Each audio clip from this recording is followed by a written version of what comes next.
Welcome back to the Two Promises podcast.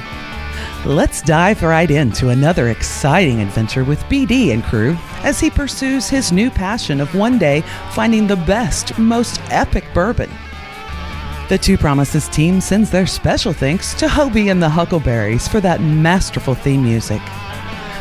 So grab a glass, relax, and enjoy responsibly.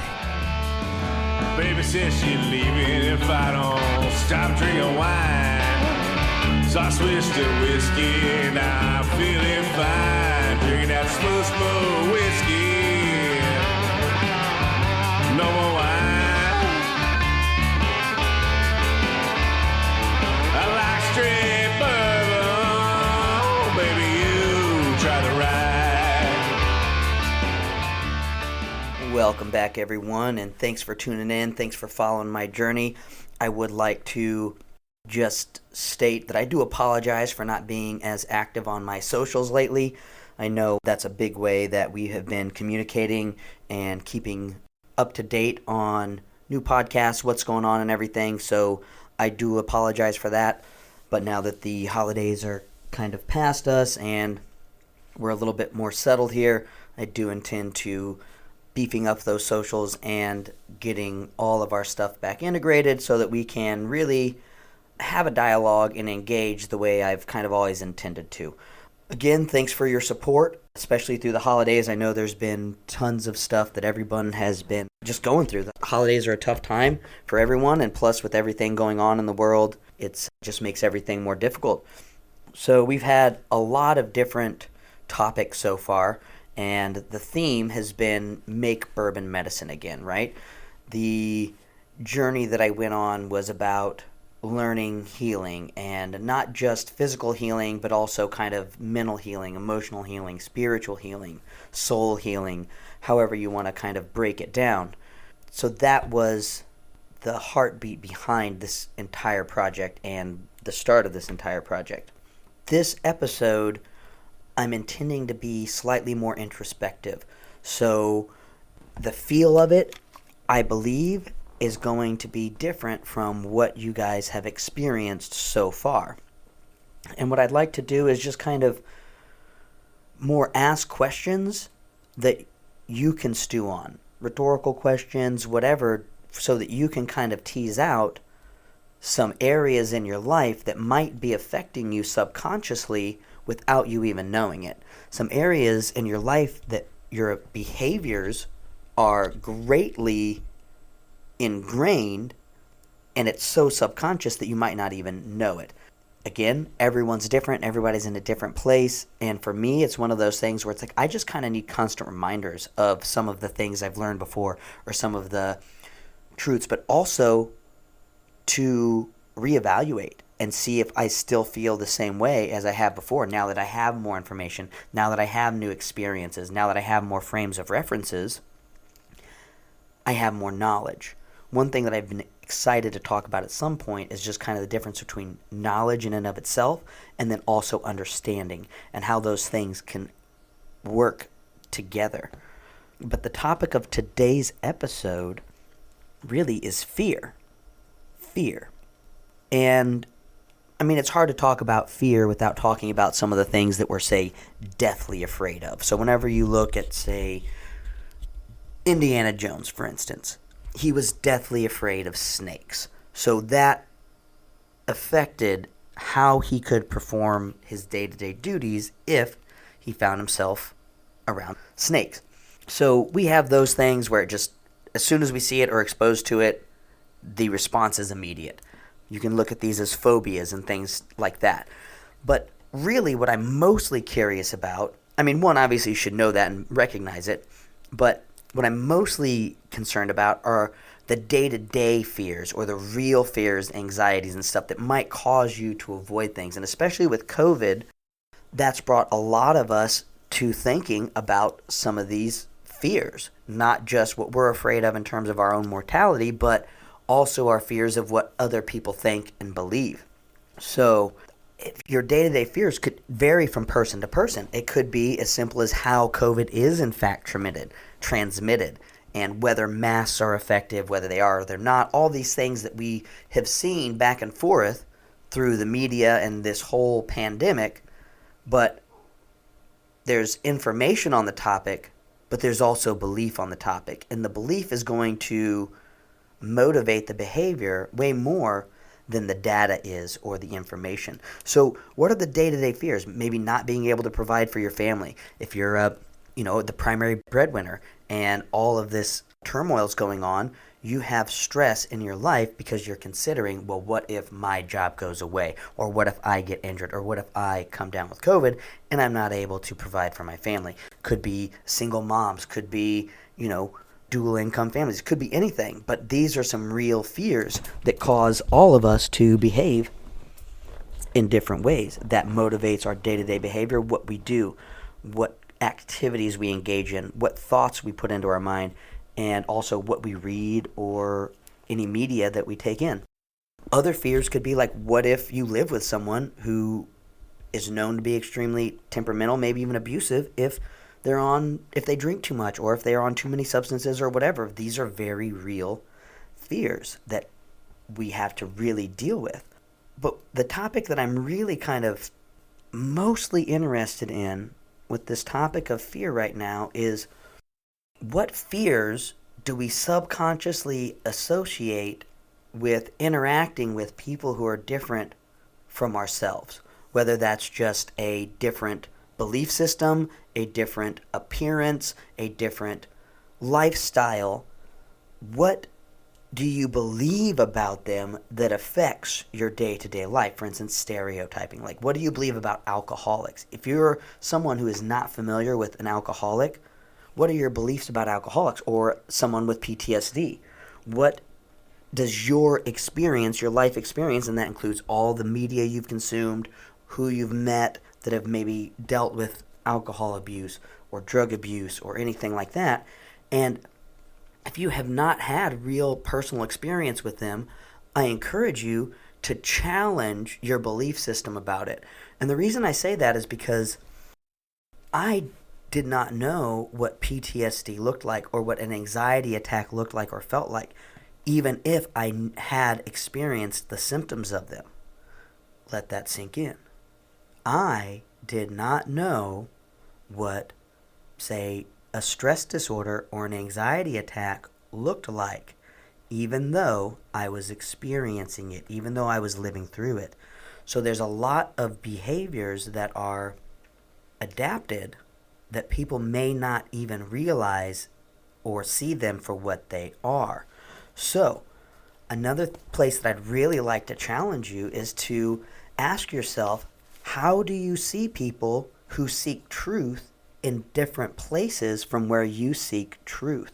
And I think that's, if you can just dwell on that for maybe a week or just as long as you feel like doing it, I think that these are some really good introspective questions we can ask ourselves just to challenge our beliefs, just to challenge our frames of reference. And I'm not saying you have to change your mind.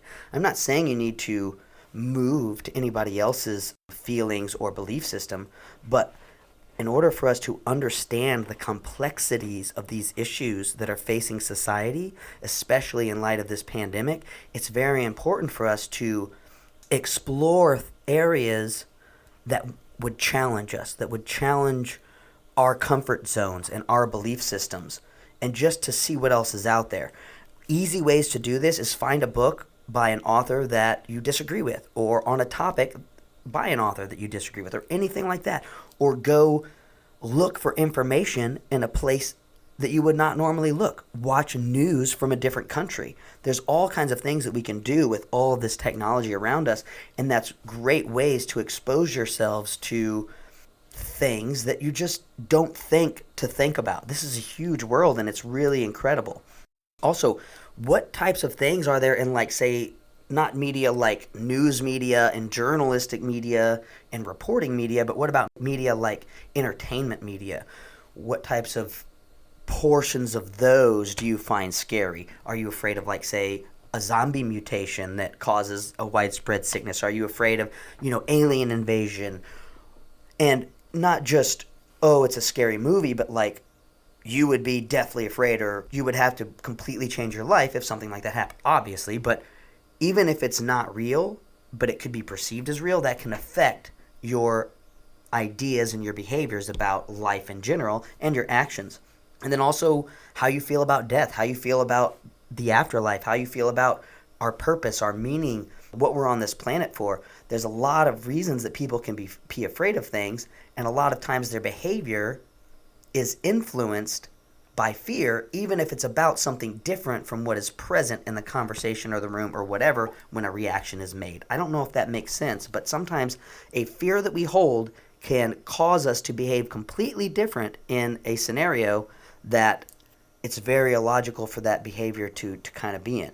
I don't know if that made sense. I really hope it did, but something we can just kind of stew on and tease out.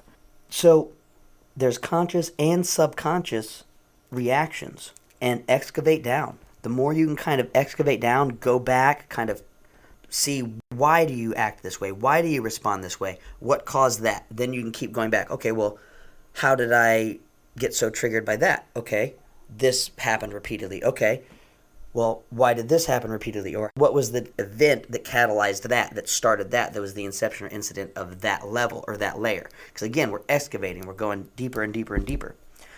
And then once you've kind of taken a lot of these topics and a lot of these concepts and you've teased out what you're afraid of, and you're probably not going to be able to do this over the course of just this episode or maybe even a week. This could be a very, very, very long process, probably lifelong, because it really is, because your fears can change as you grow. You're going to learn more things, and the things that concern you and the things that make you uncomfortable are going to change. A very important point that I kind of want to make on this is, as we've talked about kind of the quotes we've been using about how your thoughts affect your actions and all that kind of stuff, if you do not believe in the way you're acting, so after you've excavated down, does how you think and act promote congruence or division with your core values? That's what I'm meaning to say. Once you've excavated down, does how you think and actually act based on these feelings promote congruence or division within your core values? Because if it creates division, that is going to be an anxiety and a stressor that is going to grow and increase over time. So if you do not manage that and intentionally deal with that, you are going to create additional stress. How much additional stress you create, I don't know. And again, if it's left unchecked, it can create some very devastating problems for yourself, for your relationship, for your future, etc. So being congruent with your thoughts and behaviors, even your subconscious actions, is wildly, wildly important. Another topic I'd really like to kind of touch on is that comfortability piece. A lot of times it's in our nature to seek more comfort, to seek something that feels better, to seek something that's going to improve us. It's natural, right? To adjust the thermostat whenever we feel the effects of the environment too much, or to put on an extra layer. These are all things that keep us alive. They're great things. But another challenge that I would have is, as you're kind of doing this introspection process, is find areas that do make you uncomfortable and try to move into them. Try to tease things out. Try to go there and see how it affects you. Get a guide. Like for me, I was trying to learn some different yoga moves. I'm uncomfortable trying to search for YouTube for the right one whenever I don't know how to explain it is difficult. But going to some park yoga or some yoga studios or whatever where there's a guide where someone talks you through and says the name of the move and then demonstrates how to do it has been extremely helpful, and it's a social outlet as well. So while I'd never really done yoga, exploring yoga in that way really opened my mind to a lot of things, and it was fun, and it was a growth experience. Was it uncomfortable? Absolutely. But if you've ever experienced pain or you've ever experienced a large growth period in your life, you've known that it was the uncomfortability and the grind and all that stuff that really helped you peak. So, there's tons of ways you can kind of motivate yourself through that pain, through that stuff, and just keeping that positive mindset and pushing through, right?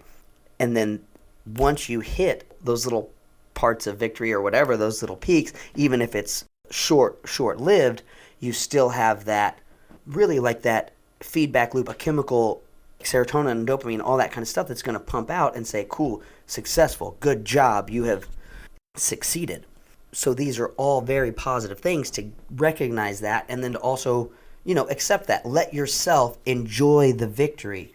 Anchor yourself in that so that whenever you are in those troubled times and you need to feel victory, even if you're not feeling it all around you, if you can just try to meditate or whatever you want to call it and create that feeling within inside of yourself, within inside of your mind, and then reinforce that anchor.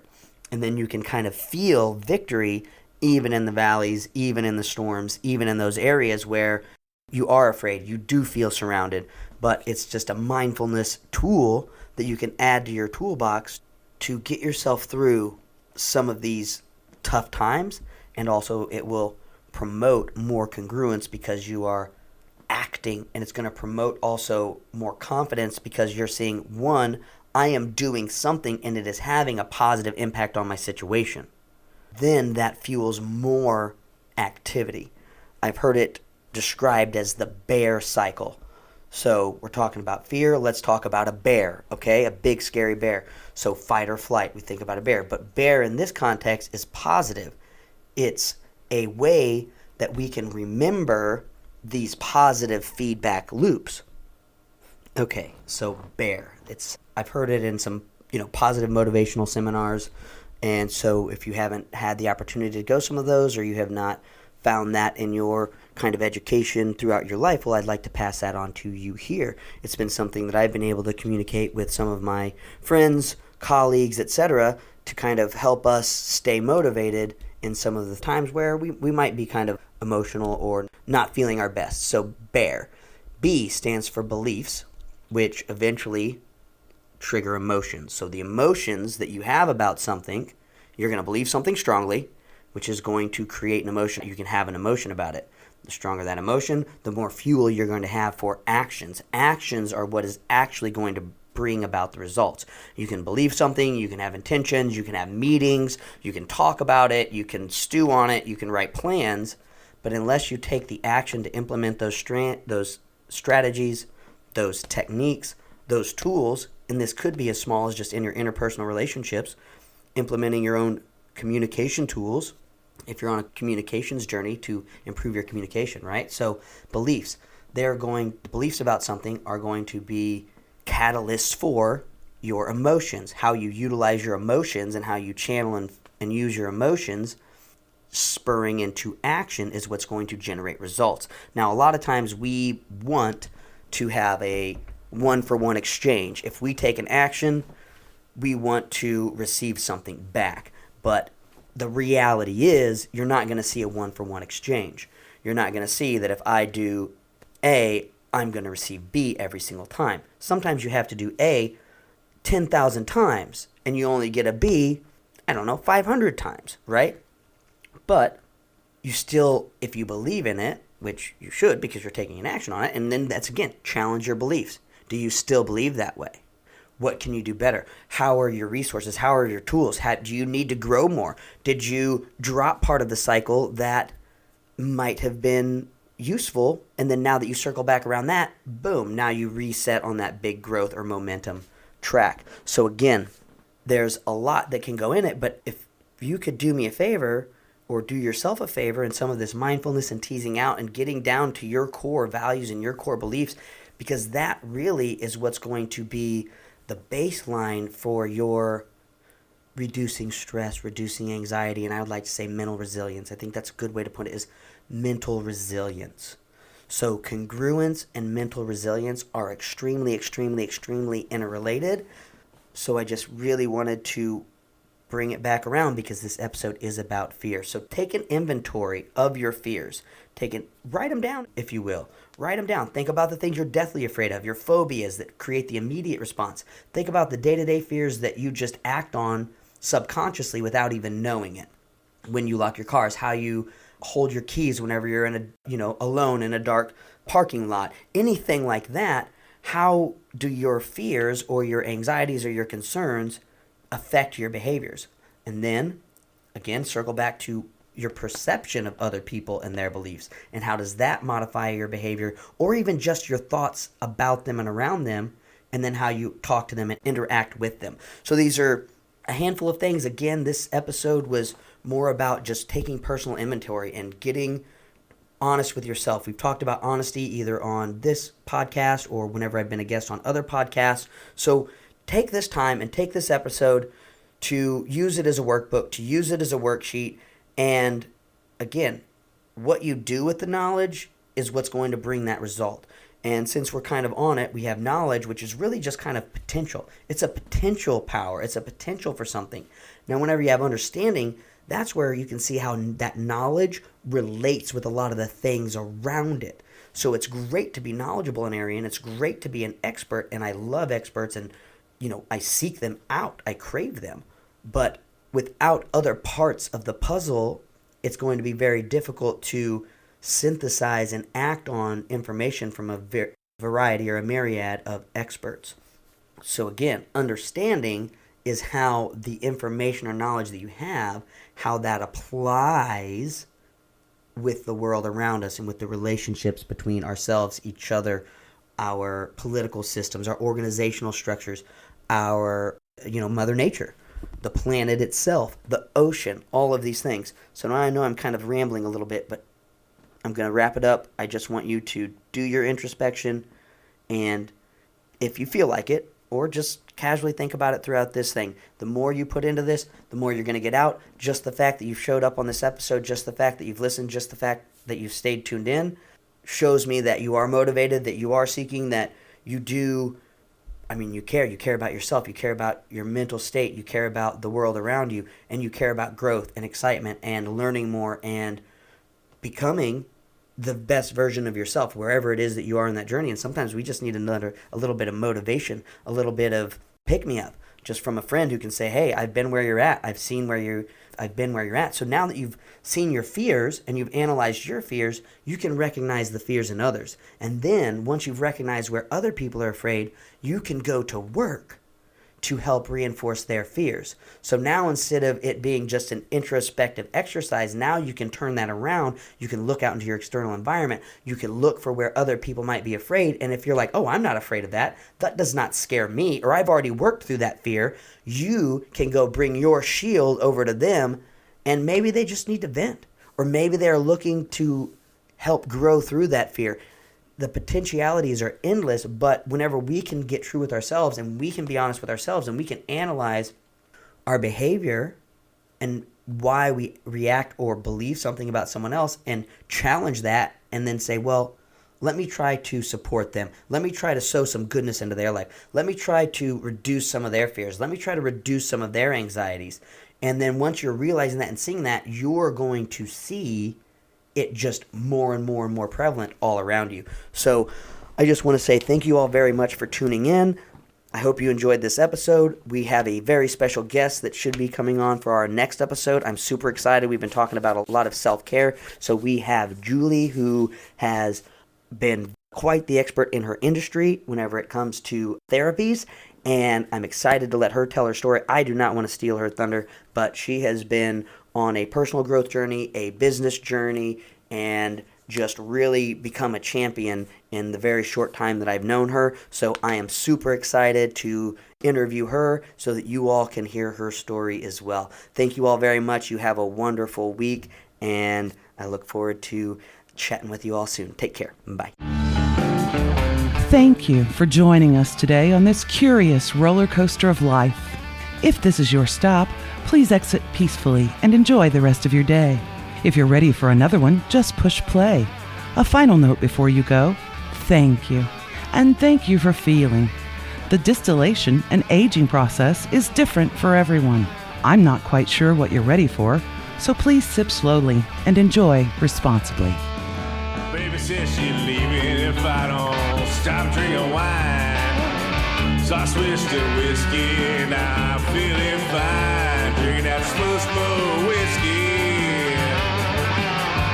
No more